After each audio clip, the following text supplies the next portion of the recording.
Olá, ouvintes! Eu sou Júlia Giusti e o tema do episódio do Podcotas UNB de hoje é o sistema de cotas para baixa renda, renda inferior a um salário mínimo e meio. Para isso, temos Isabelle Mendes e Júlia Lopes, ingressantes na UNB através desse sistema de cotas. Olá, ouvintes! Meu nome é Júlia Lopes e eu sou estudante de jornalismo pela Universidade de Brasília. Olá, eu sou Isabelle Mendes e eu sou estudante de jornalismo pela Universidade de Brasília. Para vocês, qual a importância das cotas para baixa renda? Bem, as cotas têm o intuito de dar assistência aos estudantes de baixa renda, que cursaram o ensino médio por completo em instituições públicas.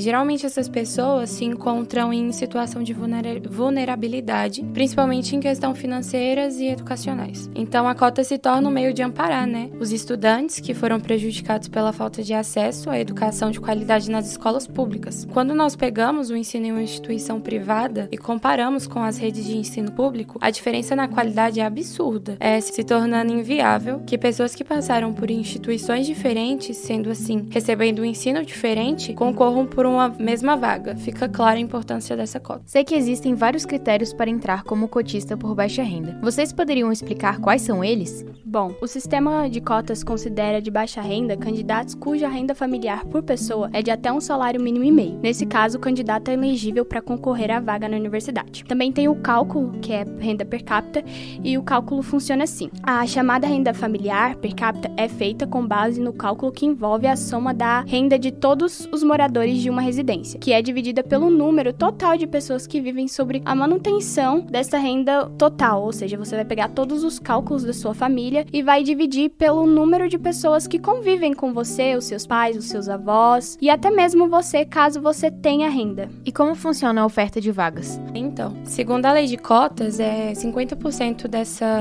da oferta de vagas é destinado a estudantes de escolas públicas. Só que dentro desses 50%, nós ainda temos uma segunda divisão, que no caso é o da renda, é a segunda divisão. 25% são destinados aos estudantes que têm renda inferior a um salário mínimo e meio por pessoa dentro de suas casas. Muitas vezes, a questão financeira é um complicador no acesso a serviços no geral. Como essa questão afeta a rotina de vocês, incluindo o contexto universitário? Bom, a questão financeira me limitou muito quando eu fui prestar vestibular, a questão do cursinho, o ensino médio. Por ser de escola pública, a escola não te dá um suporte necessário para que o aluno tenha uma base suficiente para prestar o vestibular. Você não é preparado para isso. Eu não tinha base nenhuma, então eu tive que ir sozinha e eu também não tinha dinheiro para estudar, para pagar um cursinho, então eu tinha que estudar em casa. Eu tive a oportunidade de pagar um cursinho daqueles Pro-ENEM, Descomplica. Eu assinei e foi o que salvou, a minha salvação para conseguir passar no vestibular, estudando em casa. E isso é um fator que te limita muito, muito, porque você não tem acesso a uma educação de qualidade. Como que você vai entrar num lugar que você precisa fazer uma prova e ter uma base para aquilo, sendo que você não teve essa base desde o seu ensino fundamental? Isso é um fator que para mim te limita um pouco.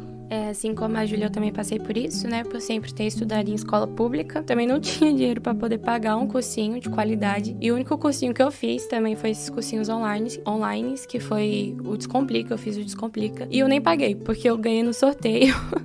Eu comentei que nem louca para poder conseguir esse cursinho, porque a gente tem a ideia de que quando você tira dinheiro para poder colocar em outra coisa, por exemplo, meus pais tirarem dinheiro para poder me ajudar nessas questões dos estudos, iria faltar em outra coisa dentro de casa. Então, a gente sempre cresce com essa consciência de que tirou de um lugar, vai faltar no outro. Então, a gente meio que é independente nessa parte dos estudos, tenta caçar um pouco muito sozinha. Um pouco muito. Você se sente muito sozinha em questão dos estudos, Porque você não tem um auxílio de ninguém ali te ajudando, te dando um suporte. Eu sou a primeira da minha família a entrar numa universidade pública, eu acho que a Isabela também é, a primeira da família dela. Isso já é um peso muito grande, Quantas gerações lutaram para que a gente chegasse até aqui? Exatamente. Tiraram, igual a Isabela falou, tira de um lugar pra colocar em outro, pra dar esse suporte pra gente estar aqui. Então, é uma coisa muito importante. A UNB oferece vários auxílios para estudantes que ingressaram por baixa renda. Vocês podem dar alguns exemplos dos direitos que são ofertados? Bom, a Universidade de Brasília te oferece algumas bolsas ao longo do seu curso. Quem já é baixa renda tem o direito de ter acesso automaticamente ao RU sem precisar concorrer a nenhuma bolsa.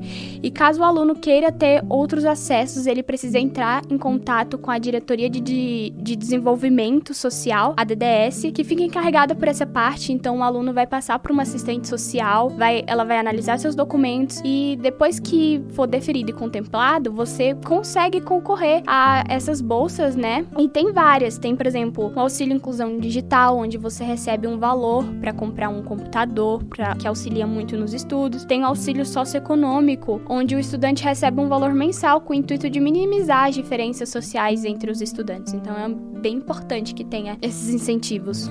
Além do mais, porque pela universidade ter uma grade aberta, né, em questão da Universidade de Brasília, fica muito difícil do aluno conseguir estudar e trabalhar. E quando ele consegue, essa rotina se torna muito cansativa. Eu tiro como exemplo, porque eu estudo e trabalho, não é um trabalho formal, é um trabalho informal, porque se fosse um trabalho formal, eu provavelmente teria que abdicar uma das duas coisas, ou eu estudava ou eu trabalhava. Então, os auxílios são de suma importância, até mesmo, como a Júlia disse, para dar assistência aos alunos. Obrigada pela participação, Isabelle e Júlia. E esse foi o segundo episódio do nosso podcast Podcotas UNB. Te espero nos próximos episódios.